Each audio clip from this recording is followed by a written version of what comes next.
ဘာဖြစ်နေရလဲကွာတိတ်ညလာပြီနမစားဘူးမစားလားဟဲ့သမရောငမင်းနင်းနဲ့အာကြီးနဲ့ပြန်အဆင်ပြေသွားကြပြီလားငါ့ကိုအာကြီးကပြောတော့နင်းနဲ့သူနဲ့ရတဲ့မဟာယန်သူတွေတောင်ဖြစ်သွားပြီတဲ့အဲ့ဒါဘာဖြစ်တာလဲငါ့ကိုပြောပြပါအောင်ဟောဒီကောင်ကြီးငါနဲ့အဲ့လိုပါပဲဟာတသက်လုံးငါ့ကိုစိတ်ဆိုးစိတ်ကောက်လိုက်နေငါပဲပြန်ချော့နေရတာသူ့ပုံစံကြီးကြည့်ရတာလေကြာရရလို့ထင်ရပါမယ်နူးညံ့နာမလေမြင်လို့မကောင်းအောင်နူးညံ့တာဟာတက်ပြောမယ်သူနဲ့ငါနဲ့နှစ်ယောက်တည်းရှိရဲ့အခြေဆိုလို့ရှိရင်သူ့ရဲ့နူးညံ့မှုကြီးရလေယူစရာကြီးဟာ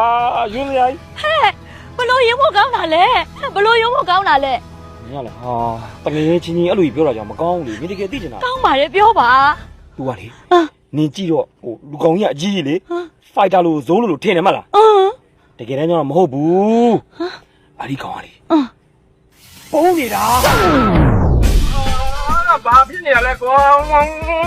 တိတ်ညလာပြီနမစားဘူးမစားလားဟဲ့သမရောပုံးတာမလေးပတ်ချောက်နေတာပဲပြီးတော့လေ